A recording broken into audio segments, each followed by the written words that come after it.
শূন্য থেকে উঠে এসে শুধু সাহস, পরিশ্রম ও দৃঢ় ইচ্ছাশক্তি দিয়ে পৃথিবীকে বদলে দিয়েছিলেন যারা।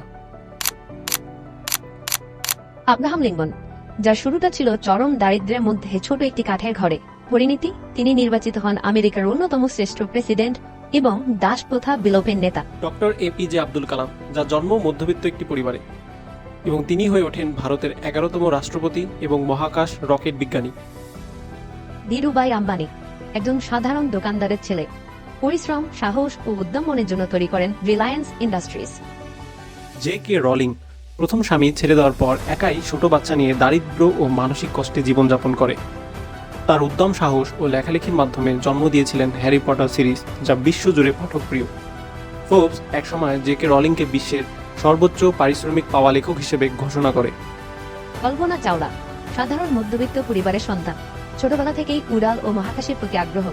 পরিশ্রম ও সাহসিকতার মাধ্যমে তিনি হয়ে ওঠেন নাসার প্রথম ভারতীয় মহিলা নভোচারী।